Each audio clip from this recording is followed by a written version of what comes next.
This is Cup of Go for January 30th, 2023. Keep up to date with the most important happenings in the Go community in just 15 minutes per week. I'm Jonathan Hall. And I'm Shai Nechmad.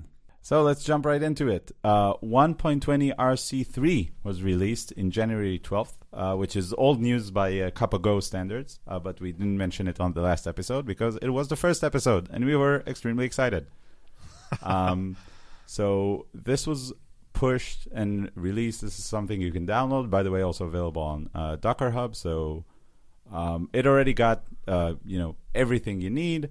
Snyk already published a vulnerability report, and it includes honestly everything you need to get up and running with it. So if you want to start playing around with the 120 features, you can go and download it as a Docker or whatever.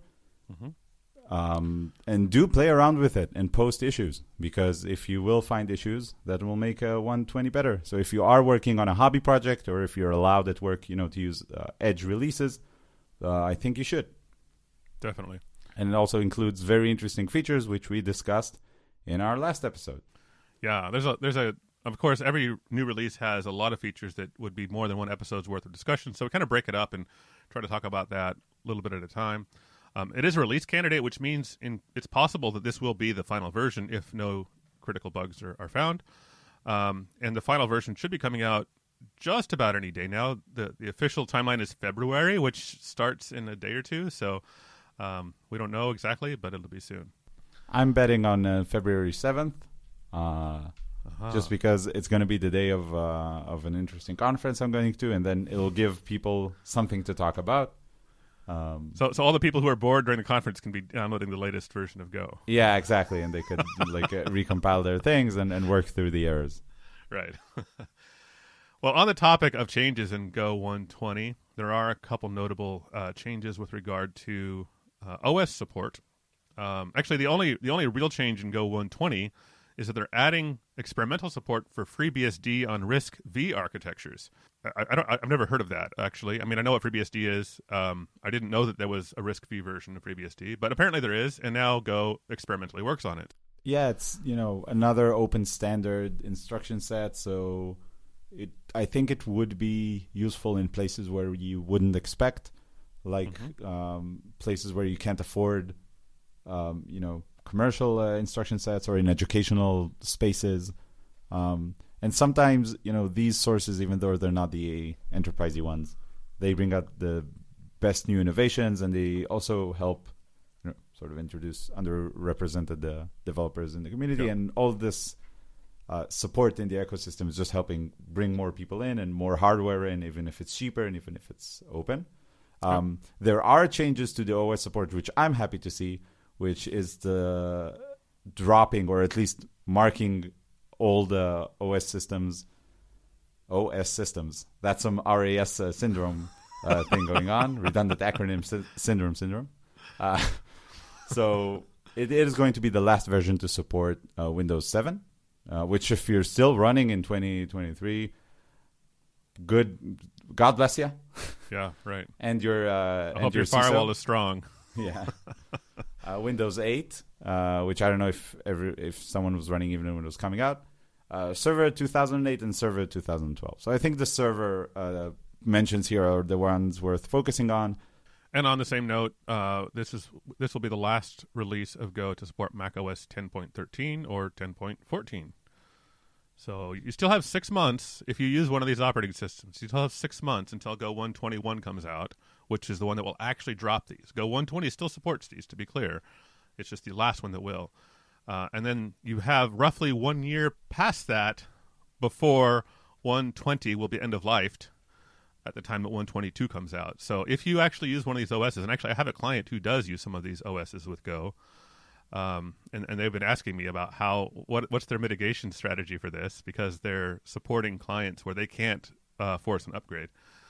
So you have 18 months basically before you stop getting security updates for these operating systems. So if it's Windows 7, so you have 17 months for the startup, right, until the OS boots, and then you have a month to develop, and you're not allowed to restart again. I'm just hating. I'm sorry. all you Windows 7 fans out there. We appreciate your hard work on still maintaining these dusty servers. Yes. So these are the upcoming releases. If you find any bugs in the 120 release date, then you might skew my bet on February 7th. But that's my bet. I'm saying it here, February 7th. I'm going to say the 14th. Let's go for Valentine's Day. Ooh, releasing on Valentine's Day. That's a bad move. Right? Because you want to stay focused on my wife getting wants the flowers. Me at dinner, not on my laptop, right? Yeah, exactly. All right. Any other major releases, CVs, or any other major news in the community? Well, the one thing that I saw, a new proposal was accepted. We don't know when this will come out because of the way proposals work. They get accepted, and then someone has to actually implement it, and then it will be included. So potentially this could be included in Go 1.21, or it might be a later version. But we're going to start optionally including the full file paths in test failures, which I think is pretty cool. To be clear, if you don't know what I'm talking about, if you run Go test and a test fails, you get the name of the test, but it doesn't tell you what file that test was in. And this has often bothered me, especially on large projects where you might have hundreds of paths with different tests in them. And maybe some of your tests have the same name. So then you grep for that test name and you look for test foo and you have 16 copies of it. This will now pinpoint exactly which file failed. But it's optional because it has to maintain backward compatibility, and a lot of the tools won't work with that. So something to look forward to and then enable in your IDE or your test runner when it is there. So I think this is a great proposal. I also gave it a thumbs up. And right now, if you're listening, it's labeled as proposal accepted and help wanted. So if you want to, try your best at helping this proposal get merged, this is a really good opportunity, in my opinion, to do some open source development. I don't think this is too hard of a feature when I think about it. There are probably a ton of edge cases. This is just hubris. But I could do it in 30 minutes with my eyes closed. Yeah, if I didn't have to record this podcast, I would already, it was already merged. But in all seriousness, I think it might not be a good first issue if you've never done open source before. But if you have some experience with Go, I'm pretty sure you could at least give a hand, which is pretty cool. And pretty much on the same topic, this is not a standard library thing, but at least for my project, since forever, this has been part of the standard tool chain. Go test sum, which is a tool that is used to format test output, because the Go test output normally is not super great. Had a new release 2 weeks ago with some interesting contributions. If you don't know what this tool is about, it just replaces a drop-in replacement for Go test in your CLI or in your CI pipelines, with great options for output. And, it outputs a JUnit if you want to connect it to some test management systems, and also just the CLI output itself. So much easier to parse. It has a few different options, which all look pretty good. And they put out a new release, which is great to see, the project alive, something that I use almost every day. And some flags that are actually useful. If you use fail fast and you use rerun fails, which is an edge case that happened to me, now it will error. When you try to put too many labels on your CI and you don't even understand what they're doing anymore. And it's going to hide empty packages if you don't write tests for a package, because sometimes you just don't.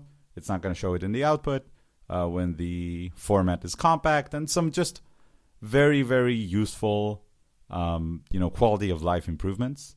And the one that I'm actually most excited about is watch a directory.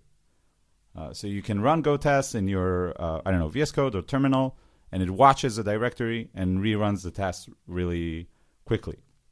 I have to admit, even though this is a Go podcast, the last 7 days I've been only doing front-end development, only doing TypeScript and React. I'm sorry. Oh, you haven't been using Go4JS or the WebAssembly target from Go? No. It's a real project that has real deadlines and real dependencies. So, the whole ecosystem is totally different, but fast reloading and watching tests and whatever has been something really useful. And using Go Test Sum for that is useful as well. So if you're concerned about using it or not using it, it had a really good release just 2 weeks ago, 1.9.0. So I think you can be pretty confident in the liveliness of this project. And it's worth shouting out Neffin, which I think is actual Daniel Neffin, who put a lot of the work into this specific release. Awesome. I'll have to check that out. I've seen that in a couple projects, but never dug into what it really does. So I'll have to pay more attention to that going forward. Cool. Any conferences coming up? Yeah, there's a couple notes on conferences. The big one, if you're in Europe, especially Central Europe, Central Western Europe, is FOSDEM, which isn't a Go conference. It's the free open source developer. I can't remember what it stands for. But they have a Go Dev Room on Saturday, February 4th, which is just coming up this weekend. So if you are in the Brussels area or want to be, it's free, which is both its curse and its biggest strength. It's great because you don't need to pay for a ticket. You don't have to plan ahead. You could decide that morning, I'm going, and go. The reason it's a curse is because it's all on a first-come, first-served basis. If you're in line and there's a room to sit down, you get to sit down. If there's not, you get to wait until somebody leaves the room. So it is a great resource. I was thinking of going, but I have family visiting right now and 2 young children, so we're not going to be going to FOSDEM this year, but maybe next year. I've been in the past. But definitely check it out, fosdem.org for all the details. This coming weekend, February 4 is the Go Dev Room. And, of course, you can stick around longer. There are lots of other topics there not related to Go. But we don't talk about those on this show. Yeah. Because we like to pretend that we're pretentious and we only love Go. Mm-hmm. Even though some of us put 10 things we hate about them for all nobody the would ever do that. Airing the dirty laundry, outside. I've heard rumors that some people don't even like generics in Go. Oh my God, that's a really hot take that we may or may not hear in the next part of the episode, which we recorded beforehand and the listener doesn't know. Magic of editing. Also, there are diversity scholarships for GopherCon EU, which I am really, really happy to see. Can you give some details about that, John? Yeah, so GopherCon Europe 2023 is offering diversity scholarships, which is to help support members in underrepresented groups. So you can apply for a virtual or in-person ticket. So either way works. And there's a form, which of course we'll have a link to in the show notes, or you can find it over at gophercon.eu if you dig around enough. You basically fill out this form. Then you have the opportunity to have a sponsored ticket. The sponsors of this program are GoBridge, Arden Labs, Magic Bell, and Upfest. So big shout out to those organizations to help support diversity in the Go community. Yep. And if you're thinking about handing in the form, hand it in. What's the worst that can happen? Right. All right. So let's talk about some general news. And I think the biggest news item in Go in the last week has been our podcast. I mean, everybody's talking about it. It seems that way. So, cynicism aside, we've had a ton of feedback. For me personally, this last week has been a really, really fun experience. It's been really invigorating. A lot of people reached out, gave us some feedback. We want to shout out specific people who talked to us. If we mispronounce your names, please forgive us. But people reached out on our new Slack channel, which we have on the Gopher Slack. Draw by #CupOGo with, kebab case with like hyphens. Yes. For some discussions or news items if you want us to discuss them. We really, really appreciate it. Specifically, shout out and thanks to Steve Mushero, Glenn, without a last name because we don't know your last name, Glenn, but thanks. Akshay Shah, Joe Davidson, and Donia, again without a last name, who told us about a broken link. And also, this last name I'm going to give to Jonathan, just to not butcher it too much. Oh, I don't know if I can do it right either. Jens Rantil, I think. I hope I said that correctly. Yeah. So thanks for all the feedback.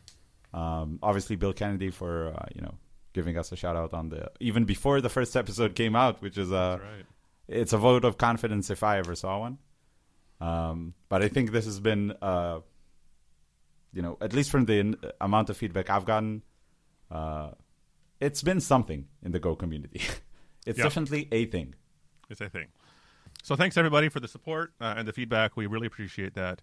One last thing to mention, or a couple last things to mention, the Go Developer Survey is still open. We talked about that last week, so we won't go into detail. But if you haven't filled it out, head over to go.dev/blog. It should be the top first or second link. Fill out the developer survey. It's going through end of next week, I believe. And maybe one last mention: GoLand 2020-13 Early Access Program is open. So if you're thinking about using GoLand from JetBrains, the new version Early Access Program is open. We'll have a link to that, of course, in the show notes as well, or you can find it over on blog.jetbrains.com. The actual link is really long. I'm not going to read it to you, so just look at the show notes. And I think that pretty much covers it for this week's news. But we implore you to stick around after the break, where we have a super exciting guest, Miki Tebeka, and we're going to ask him about community management, why he hates generics, and the ugly side of organizing conferences, among other topics.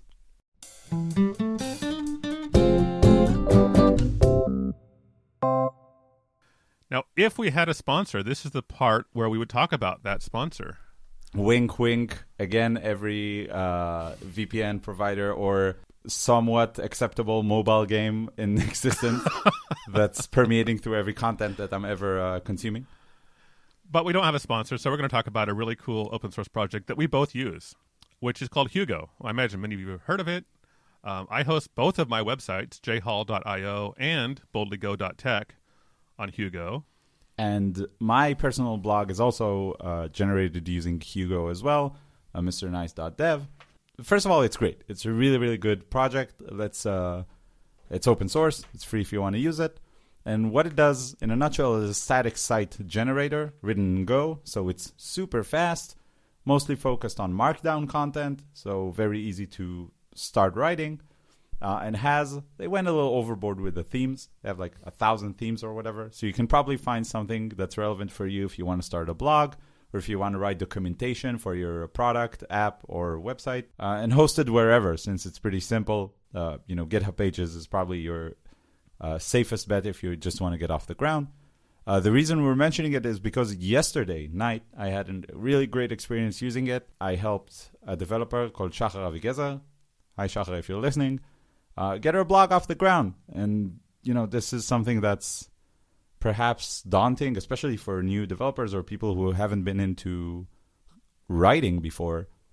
The fast iterations and regeneration that works super, super fast really helps you get into the zone of just writing.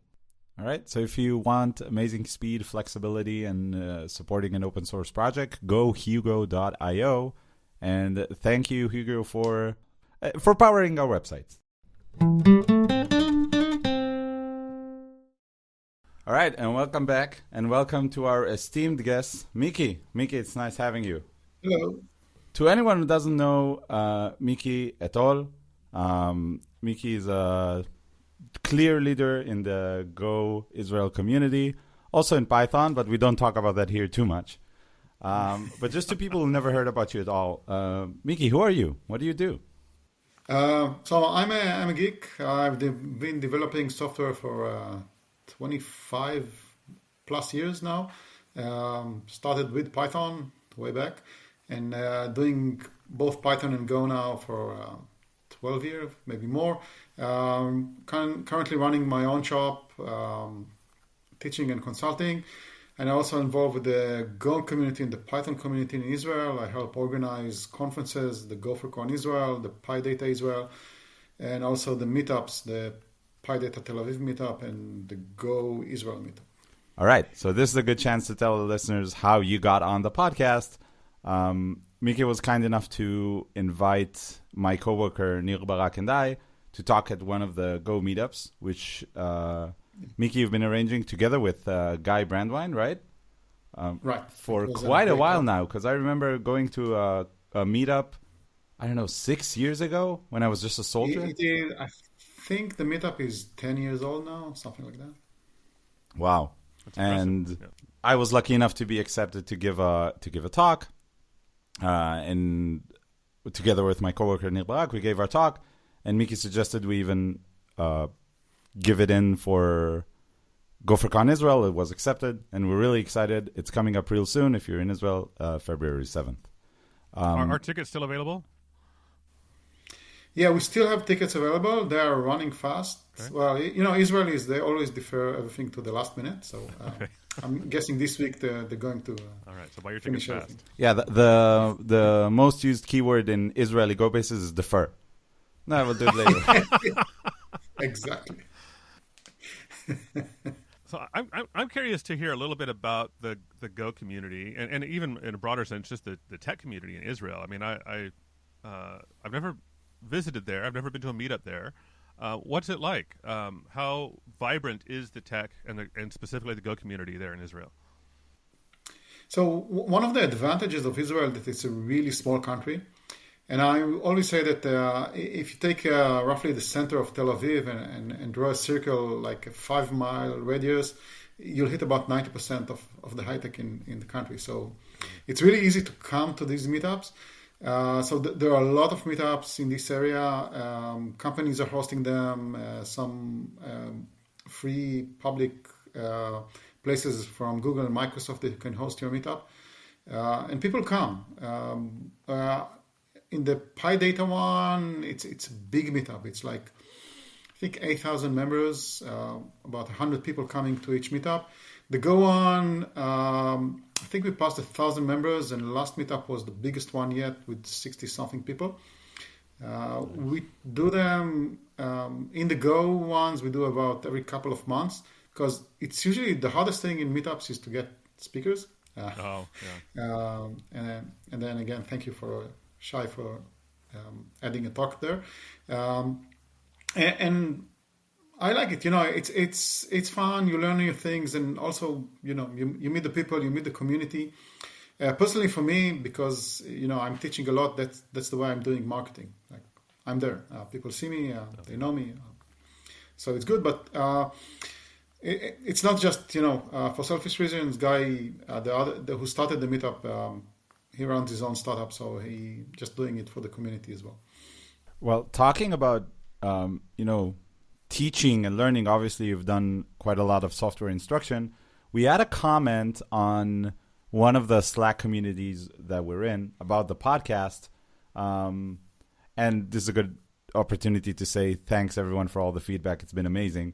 One really interesting opinion that we heard from a person called Steve Mushero, I hope I'm pronouncing that correctly, is that we should move away from Java, Python, JavaScript as the first programming language people learn, and start gravitating toward Go.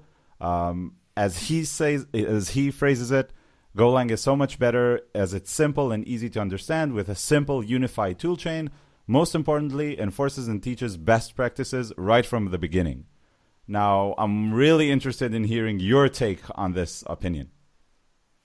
So there is a slight difference between languages which are good for teaching and languages which are good for production and building systems.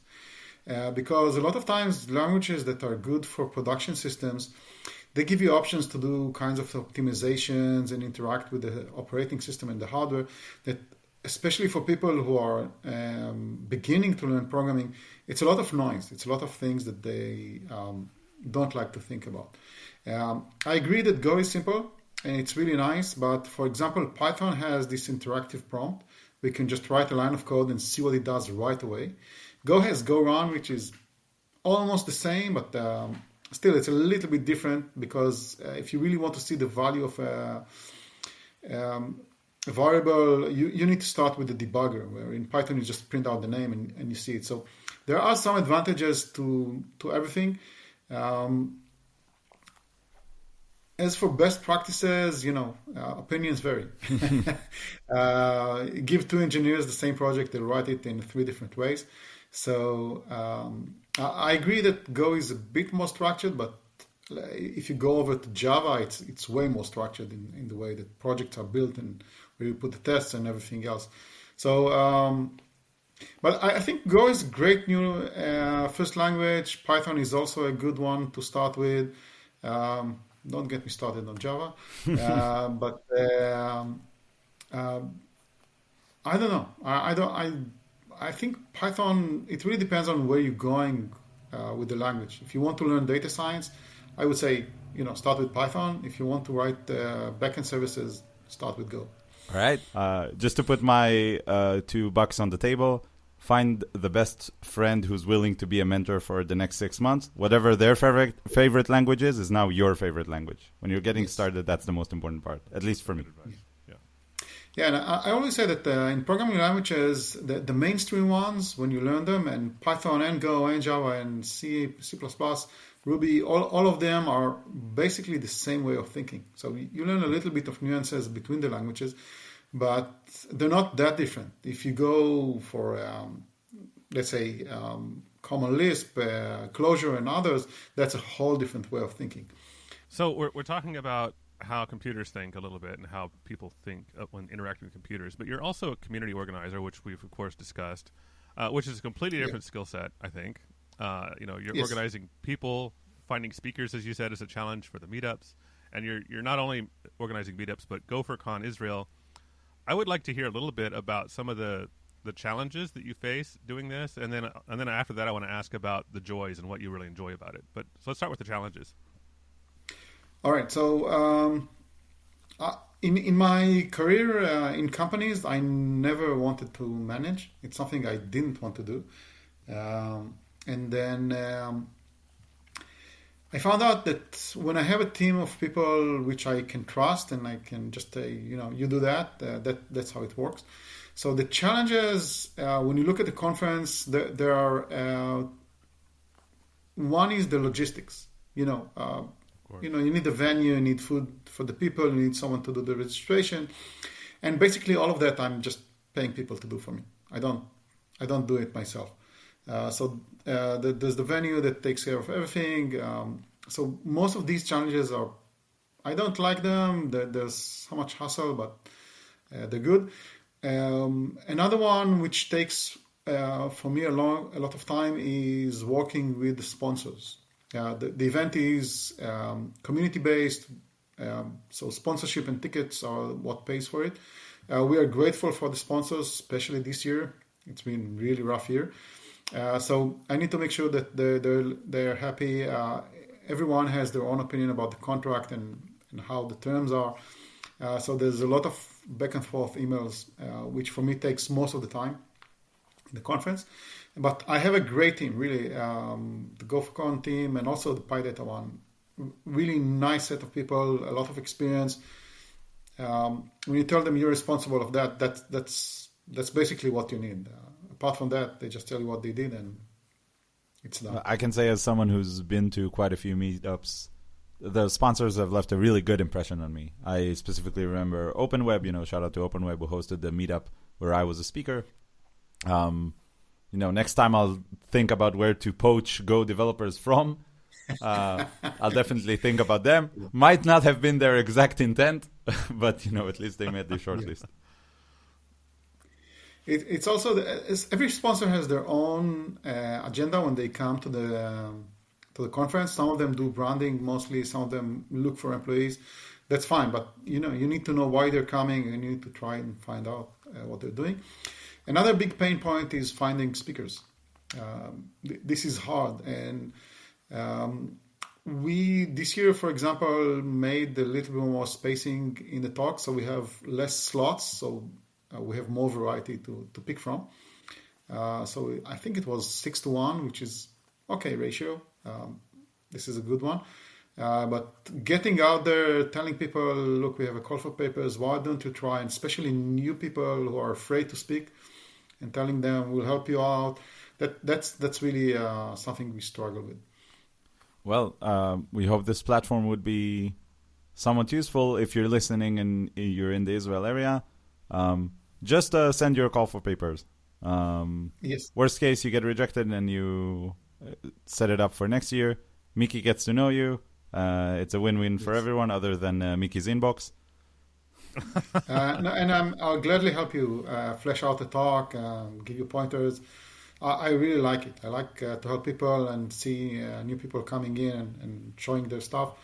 and what they know, it's really interesting. And I think for a developer in general, what I call the personal brand, this is something that is important. On the topic of speakers, I'm curious, since you're in Israel, what language your meetup and your conference is in? Because we're speaking English here, and I know that Israel is well known for good English speakers. Yes. But you also speak Hebrew there, and I don't know if there's other dialects or languages you speak. But what languages are your talks and presentations usually in? So this is up to the speaker. We tell them whatever you feel comfortable with, go for it. And then sometimes people say, because we're recording the talk and they go on YouTube and we want more exposure, we're going to do it in English. But if their English is not that good, sometimes it's not the best thing. A lot of developers on the listening side, they prefer Hebrew. That's the native tongue. They understand better, so they prefer. There's a lot of mix, of course. When you speak in Hebrew, you still say the English terms like defer and etc. But I know that the listeners, they like to hear it in Hebrew most of the time. Well, we have foreign visitors, so sometimes they prefer English as well. I was going to ask about the international community there. I live in Amsterdam, which is well known as one of the most international cities in the world, I suppose. And although the native language here is Dutch, I speak about 6 words in Dutch, and 2 of them are beer.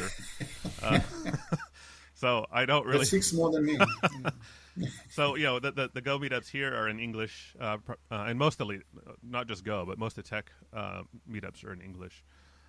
Because largely to cater to that international community. So I wanted to ask about that too. You said you have international visitors. What's the expat community like there? Do you have people from other countries living there as well?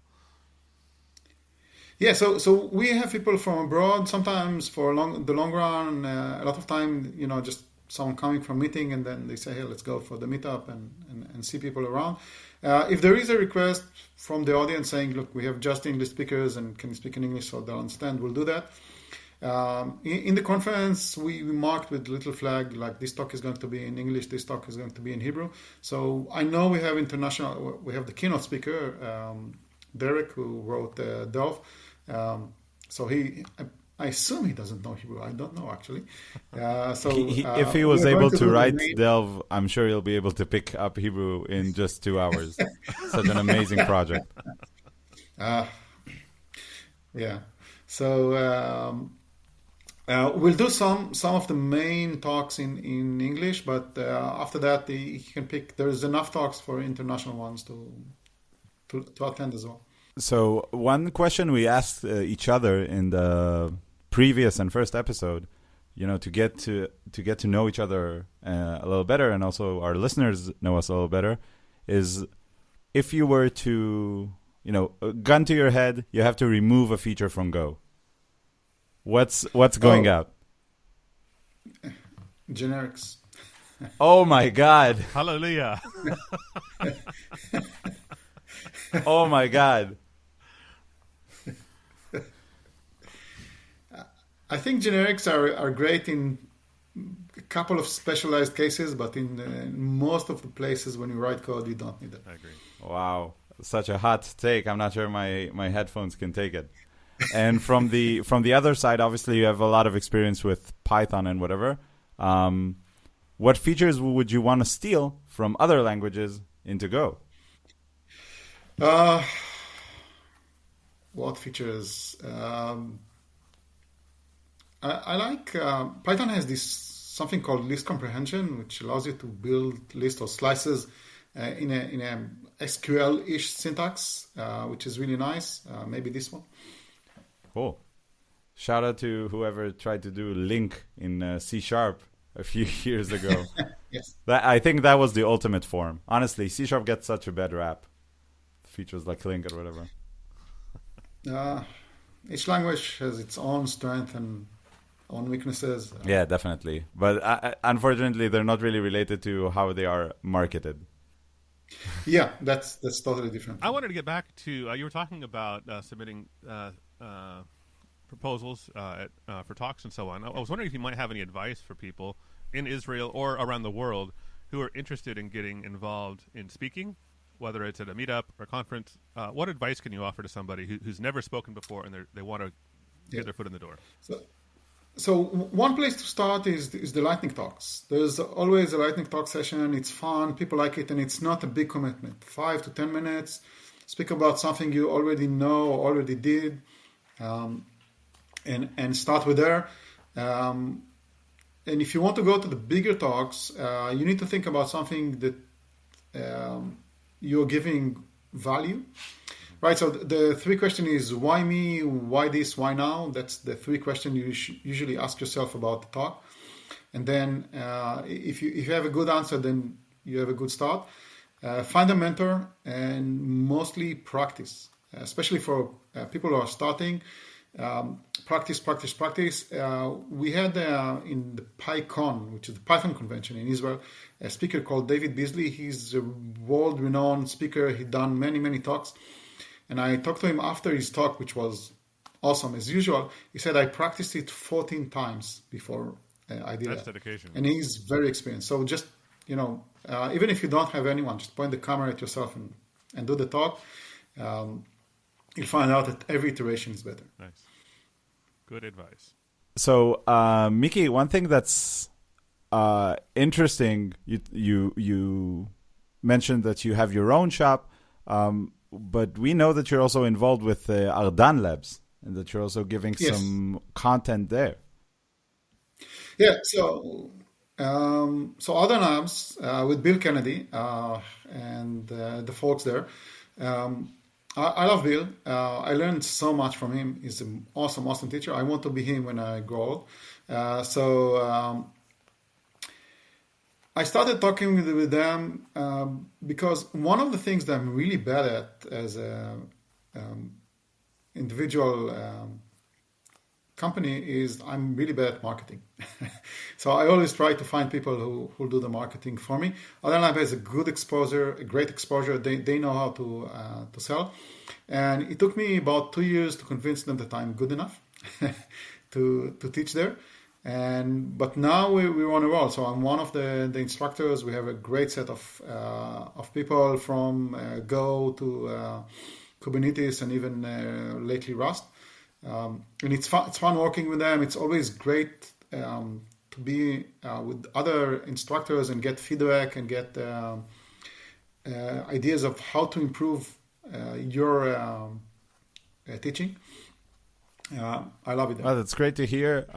We really like Bill as well. He gave us a shout out for our podcast when it just came out.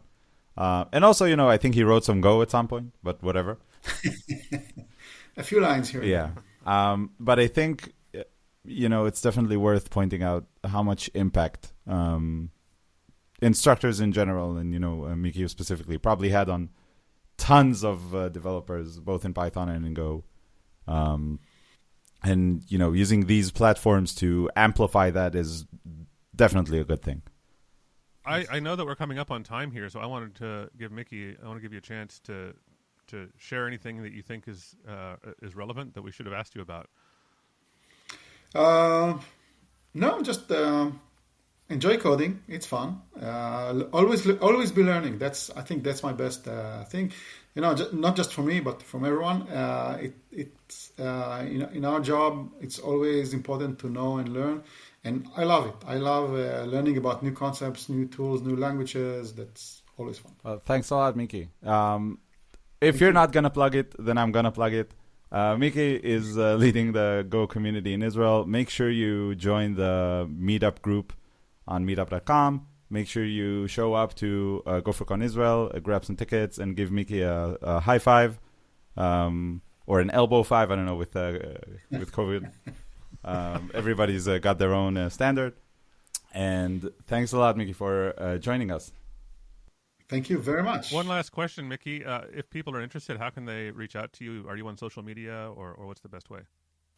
I'm at Tebeka at most of the places, and my name is pretty unique. So if you Google Miki, M-I-K-I, Tebeka, T-E-B-E-K-A, you will probably find me somewhere along the line. If not, info@gophercon.org.il or just the Go Meetup, Go Israel Meetup, you will find me there. And all these links will be available to our listeners in the show notes as well.